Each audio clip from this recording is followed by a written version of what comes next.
So speaker number one is Brian Rowley, the nine wood magic, Brian Rowley. My name is Jameson McBlarney. People have called me a number of things, however. Some of them call me Seamus. Some of them call me Matt. Some of them just call me Blarney. Some of them call me things I can't share in mixed company. But I found myself one day, it was a very hot day. Had to be 115 degrees out there. And the only thing you'd see on the driving range on that day was maybe a tumbleweed going by. And just right down the road from there is this place called Angel View Thrift Shop. You ever been in one of these thrift shops? It's like a giant junk drawer. They've got everything in there. They've got people's cast-off clothing. They've got pots and pans. They've got electronic gear. And I'm standing there, I'm thinking, what am I doing in this place? And then it dawns on me, they must have sporting goods here. And sure as the clear blue sky, I see golf bags over there. I start walking toward them, and I get a little shine off of one of these clubs that's over there, and I'm thinking, oh, well, now that's something I hadn't seen before. And then it calls to me, "Oi, mate, come see what I got for you. Come and check this out."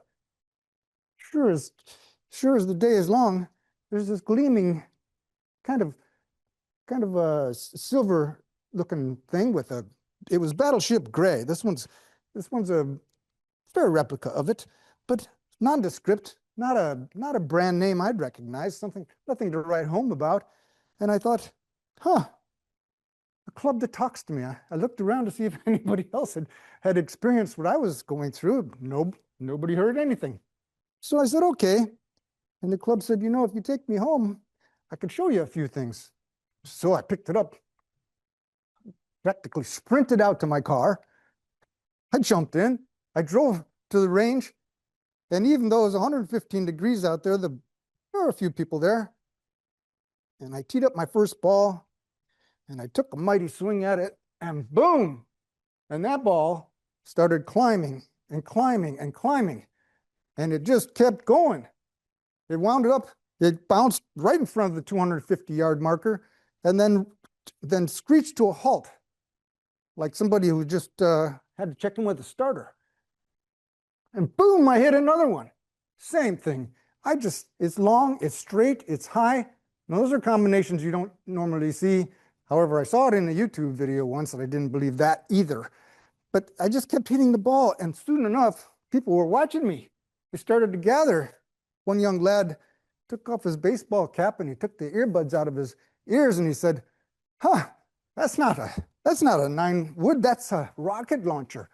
I said, well, and then word gets around, and next thing you know, I'm in the Saturday game at my club.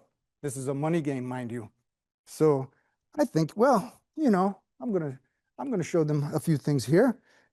And I get up to this par 5, and I break out the driver, and man, I hit it right into the rough. This goes behind a tree.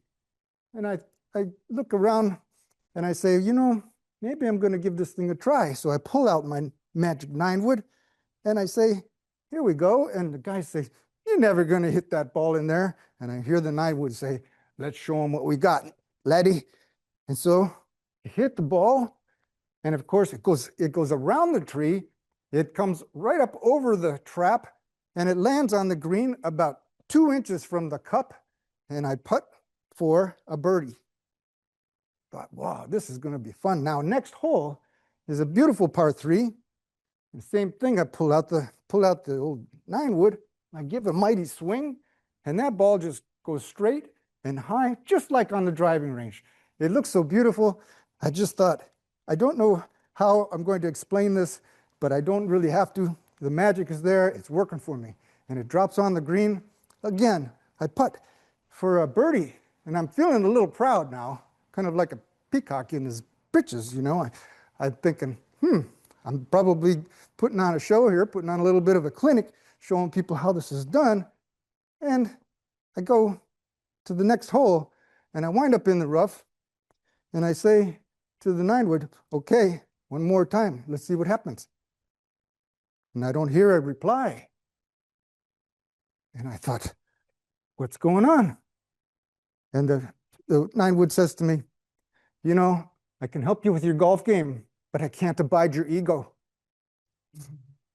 And so I put that nine wood back in my bag, and I pulled out a pitch and wedge, and I played the rest of that hole, and I managed to sink the ball for par, and I win by one stroke.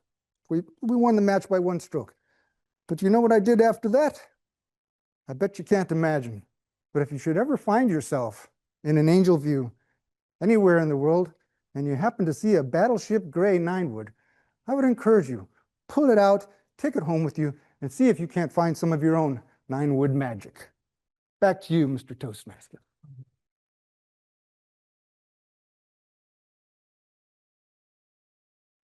Speaker number 2, Connie Jameson. Old man wisdom. Old man wisdom. Connie Jameson. You've likely heard about that terrible feud between the Hatfields and McCoys in the hills of Kentucky. Well, folks, that was nothing compared to the bitter, bloody battles between the Snyders and the Eddinghausens in the hills of Cucamonga.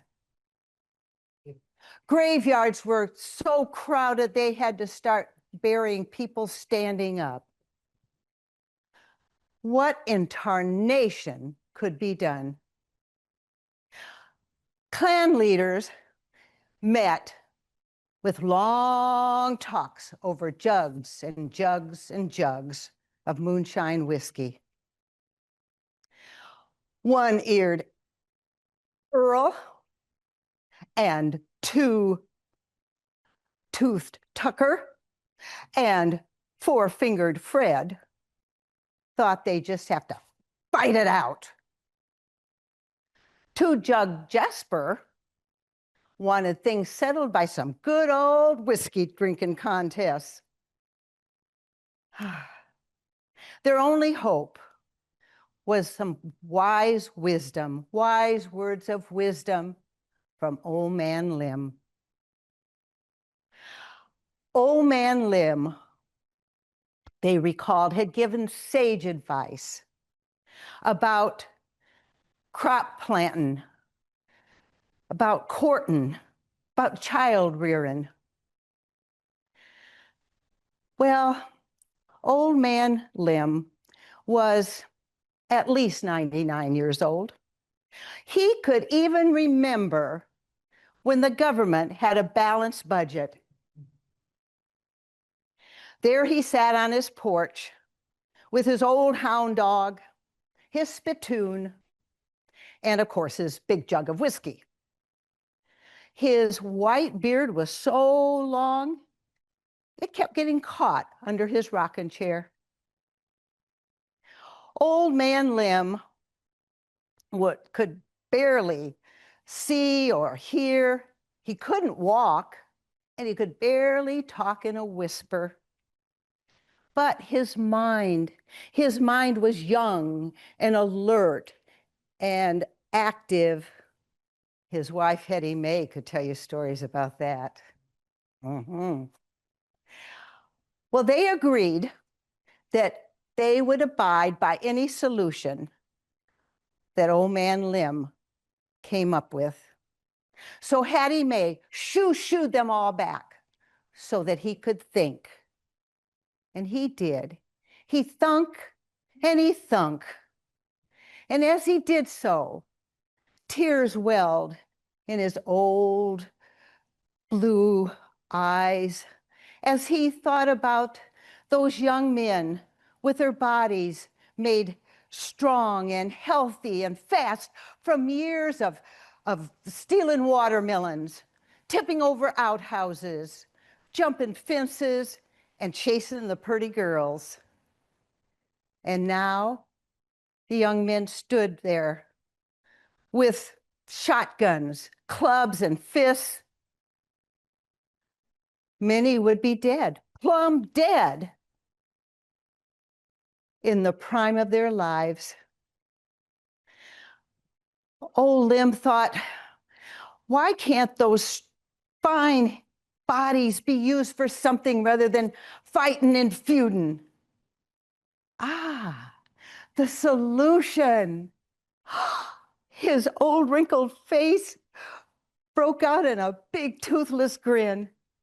Hattie Mae hurried over and bent down and listened. And then she heard that hoarse whisper. And she basically ran to share with everybody his words of wisdom. Instead of you all fighting and a warring with each other, old Lim has another plan. You need to have games and contests like cow pie tossing and rattlesnake roping and swimming races and running races. And you know what? Those wise words of that man worked, and they're working still. You've probably seen examples on your television screen. What did Hattie Mae say? Old Lim picked games.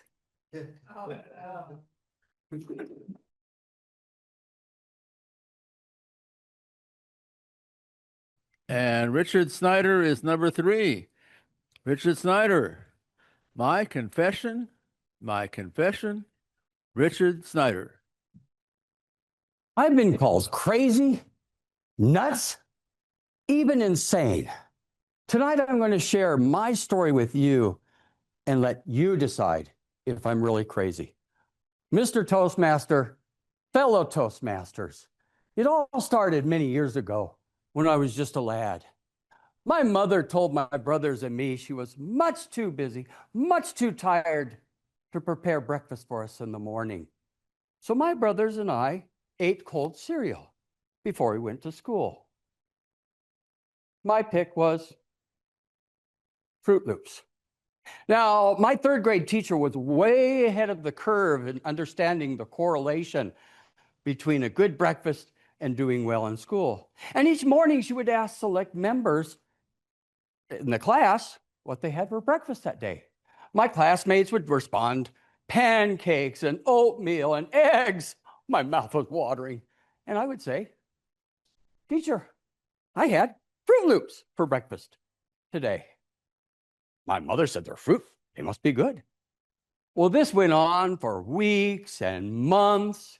And one day I was acting a little silly, as small boys will do on occasion. And my teacher said, Richard, you're acting a little fruity today, a little loopy. You must be eating too many of those Fruit Loops. Well, I went home that day on a mission. I went to the garage, and then I saw it on my father's workbench. I took out the saw and started dismembering that box. Pieces all over. I've got to hide them. I put them in the refrigerator, the freezer, my mother's stew, the trash can, everywhere I could think of. But my mother found the pieces. Richard, what did you do to the cereal? And then I told her what my teacher had told me. Well, she stormed out of the house and said, it's time for a new cereal. The next morning, I was excited to see a new cereal.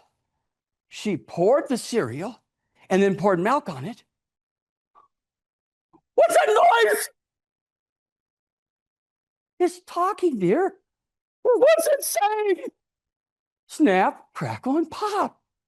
How do I stop it? Eat the cereal. So I started eating it, and it stopped talking.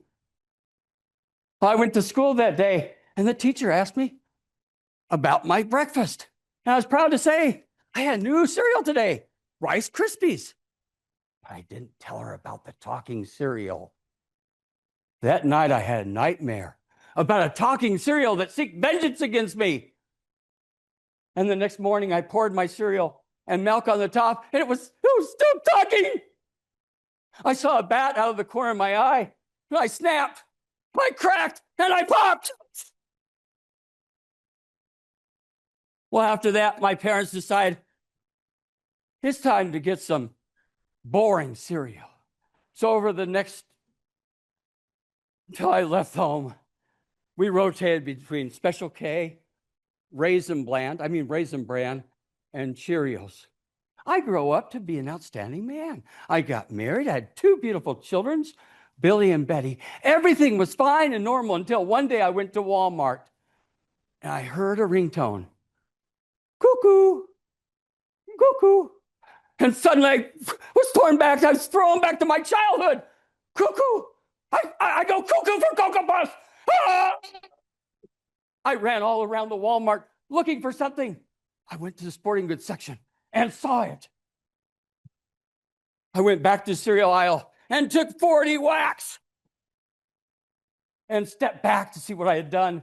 And then I went to the other side of the aisle and took 41.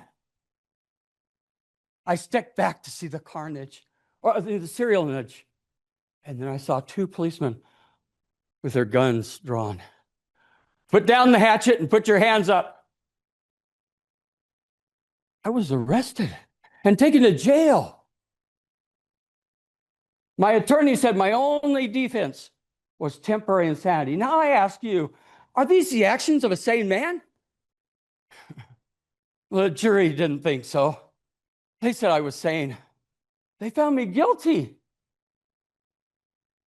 And today, I'm serving a life sentence in prison. My crime?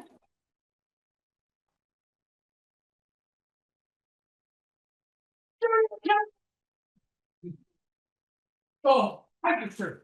Mr. Toastmaster. Oh, good.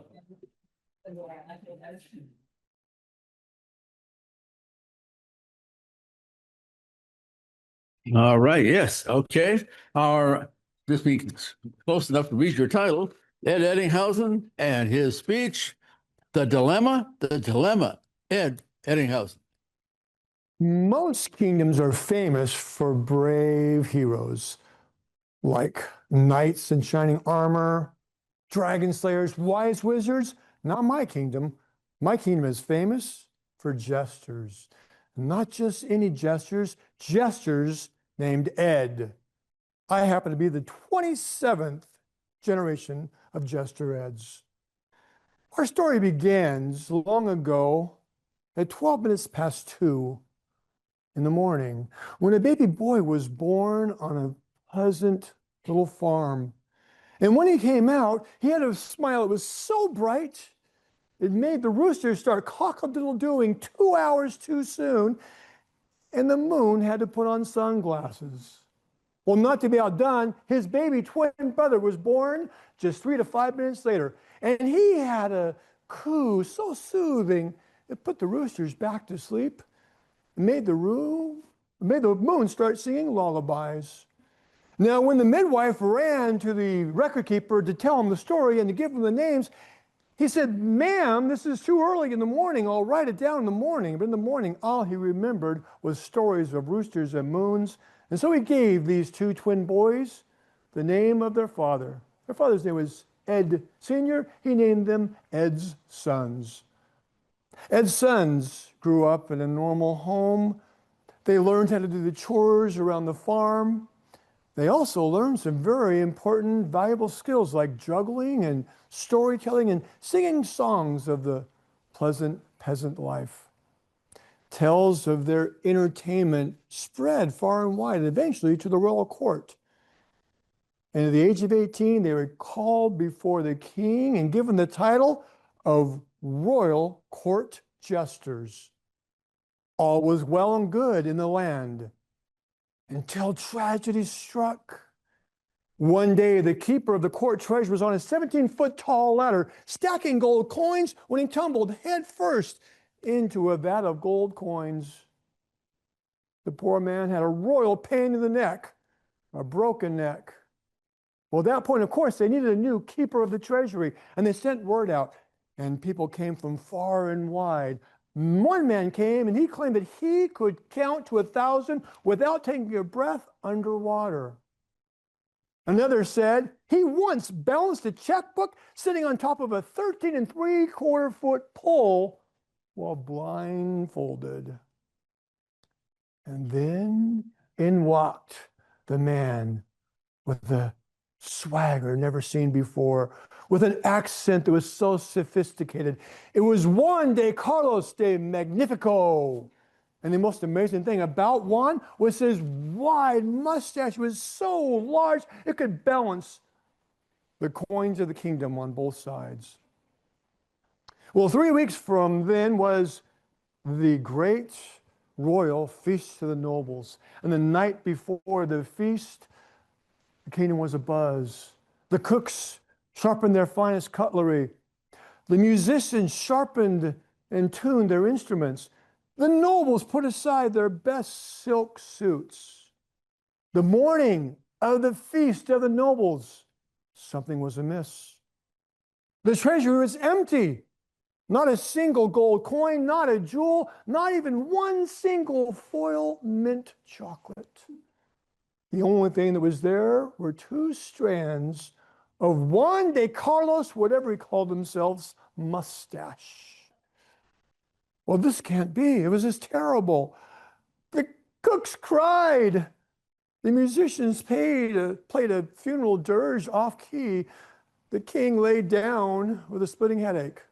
But the 2 jesters stepped forward and said, "Fine people of the kingdom, we can still have a feast and everyone can be involved. Bring what you can." And so the bakers brought baked goods. The farmer brought his finest foods. Hunters brought game. One little lad even brought a ladle so full of holes that it should have been used as a fish net. The feast took place. It was merriment that had never been seen before. Lots of singing and dancing. The nobles with the peasants of all shapes and sizes.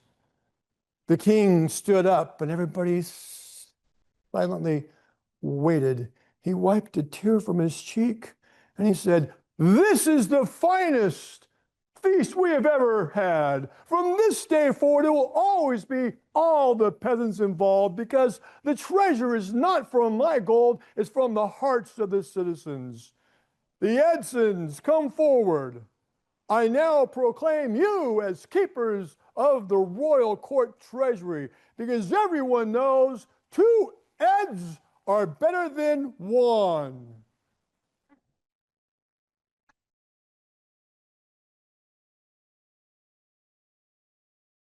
All right, we go from speaker number 4 to speaker number 5. Dominique Brookman, the baby collector. The baby collector, Dominique Brookman. Once upon a time, in a land not so far away, there lived a baby. Not just any baby. This was a baby with a mission. A mission that, according to her mother, was to drive her absolutely bonkers. Well, thought the infant girl, challenge accepted. You see, this wasn't your average everyday infant. This was a collector, a baby collector. She had her crib, her binkies, and her trusty stuffed elephant Dumbo always by her side. And what could a tiny, toothless, gurgling baby possibly collect? It wasn't stamps. It was not coins. It was not even spoons from all 50 states. This baby was an aficionado of her favorite pacifiers, otherwise known as binkies. But not just any binkies, the highly coveted and exclusive GBC. That's the Gerber Binky Collection for all of you commoners. Boy, did she have a collection. The baby girl was me. I'm not saying as a mere infant, I had the cunning to intentionally hide my binkies. That would have been diabolical. Surely an innocent baby planning such a nefarious scheme was impossible, right? Yet somehow, those binkies always seem to vanish, leaving my poor mother in a state of frustration and misery. Picture it. My nearly insane, sleep-deprived mother tearing apart my crib, her voice tinged with desperation. Where is it? It was here a second ago. They don't just grow legs and walk away. She moved me like a 10-pound sack of potatoes to the other side of the crib, frantically searching. Where are those blessed binkies? As she did, I reached down to grab Dumbo's ear because even in chaos, some treasures must never be left behind. My precious Gerber binky collection. I remembered every shade of pastel: vanilla pudding yellow, robin's egg blue, cotton candy pink, pistachio green. But mysteriously, they all kept disappearing. Again, my dear mother, now on the brink of madness, would interrogate me, the innocent baby. Where are all your binkies? Are you eating them? For the love of God, I'm losing my mind. One day, Mom thought she cracked the code. Ha ha ha ha ha! She yelled triumphantly with a stare that could curdle milk. I know what you've been doing with your binkies. She removed me from the crib and shoved me rather unceremoniously into a baby bouncer. I clutched Dumbo's ear to make sure he came along for the ride. Returning to the crib, she flipped the mattress with the certainty and determination of federal officers with a warrant. Her expression said it all. She thought she was going to unveil my secret stash. I waited. Crickets chirped. Outside, a tumbleweed rolled by.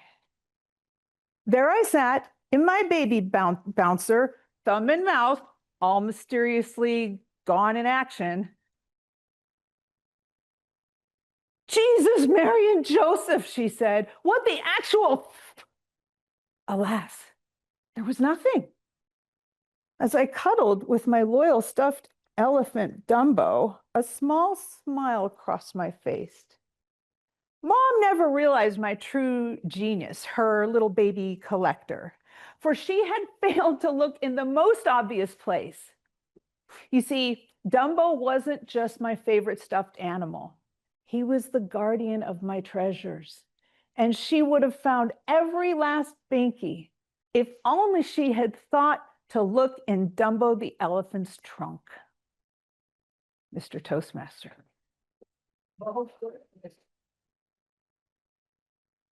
Thank you very much.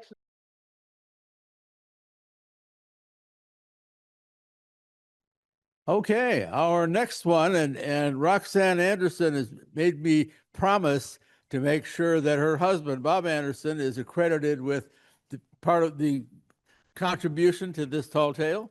But Roxanne Anderson with The Protest. The Protest, Roxanne Anderson. Once upon a time, the king died, and the prince became the premier of the province of Portageville. The tax burden had been small under the prince's paternal parent, but the prince decided to raise the tax on potatoes, pickles, and peas to finance his pastrami habit. But the peasant population's primary provision was pea porridge. They even put it on pickled peppers. The people pleaded for mercy, but appeals proved pointless. Soon, a powerful political party developed. They wanted Peter Piper to lead them, but he was too busy selling seashells down by the seashore. Instead, the public presented the polished Mr. Peter P. Poston as president. Poston petitioned, and his people paraded around the palace walls. The populace even painted themselves pea green to protest. But the prince persisted in taxing the pea porridge. What were the peasants to do? Parliamentary procedure was abandoned. they decided to launch an assault on the palace. Now, the prince had many animals protecting the premises: pythons and piranhas, pumas, porcupines, and pigs. Pigs.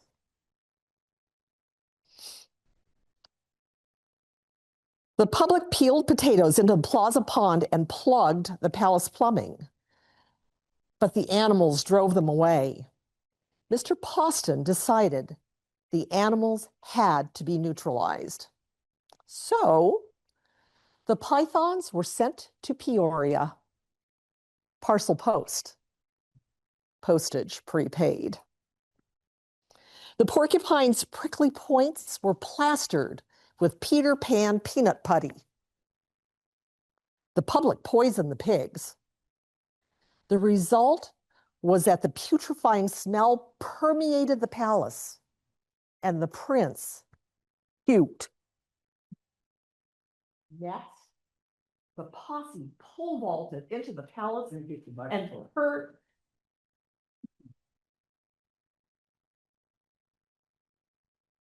Next, the posse pole vaulted into the palace and purged and purified the protecting pumas with pine sol and prunes.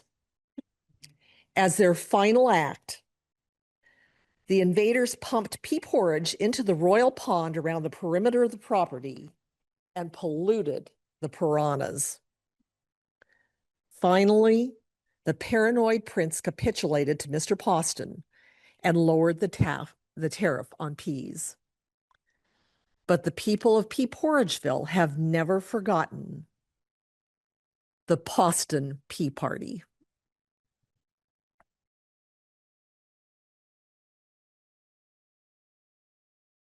Speaker number 7, David Williams. I'm 5'9". I'm 5'9", David Williams. I'm sorry. I can't do this. When Tom mentioned a tall tale, when he mentioned this idea, I was excited. And since I thought I knew exactly what a tall tale was, I thought to myself, wow, this is a piece of cake. I can do this. How hard can it be? I mean, after all, a tall tale is just a regular speech with a height requirement. It's sort of like when you go to Magic Mountain, right? You have to be at least this tall to get on the rides. So I'm thinking I'm 5'9", and 5'9" has to be tall enough in order to do a tall tale. Well, I had it totally wrong. Tall tales have absolutely nothing to do with the minimum height requirement. As a matter of fact, even Tom would be allowed to do one. So the more I thought about it, after great consideration, I decided I'm going to drop out. Mr. Toastmaster. Well, no, wait, I can't do that. So earlier today, I came up with another idea. I said to myself, okay, there's something else that I can do. Maybe I can tell a true story. I don't know, is that okay? Am I allowed to do that? Okay, well, it's not a tall tale, it's a true story. It's a true story that took place in Tagai Park. That's in Russia, at the base of the Ural Mountains. And it's about a mystery. It's a true story about a mystery. And I have the investigators' report right here about what took place that day. There were 2 bears that day spotted in the picnic area near the picnic tables, and they were playing a game of chess. An eyewitness heard one of the bears overheard saying, "It's your move." So there was a male bear and a female bear, and There was also nearby a young cub bear, and the cub bear was spotted off to the side in the bushes, and he was playing a game of Call of Duty on his iPhone. And not far away from there, there were two men who were out doing some rabbit hunting. And all of a sudden, these two men burst through the bushes. One of them was from Russia, and the other one was a Czech from Czechoslovakia. When they burst through the bushes, they frightened the young bear cub. The bear cub screamed, "Ah!" and ran to his parents. His parents went nuts. The two bears became so angry when the two men, the Czech and the Russian, saw this, they took off running in different directions. The bears immediately did what Russian bears do, not just Russian bears in the circus. They hopped on bicycles and they started chasing the two men. The two men ran into the woods. The mother bear chased the Russian. She caught up with him, and in a few seconds it was over. She ate the Russian. The Czech disappeared into the forest. The Russian bear chased him on his bicycle, and then all of a sudden the bear stopped. The bear went over to a tree and ripped a sign off of the tree, and then it got back onto the bicycle and started pedaling again, chasing the Czech through the forest. Now, according to the police report, the sign that the bear ripped down said, "Do not feed the bears." So then the bear continued to chase the Czech through the woods. Eventually, the police showed up. The police caged the two bears, and they started looking for Ivan the Czech. They never found him. All they found was his shoes. So they concluded maybe Ivan got away. Maybe he was lucky. Maybe he's at home right now eating a big bowl of borscht. Maybe Ivan was able to elude the bicycle riding bear. So they said, okay, let's go home. Mr. Toastman. Oh, wait a minute. There's a little bit more here. Just as everyone was leaving, the inspector who wrote this report showed up, and he looked at the crime scene, he looked at the bears, and then he wrote at the bottom of the report, "The check is in the mail." Mr. Toastmaster.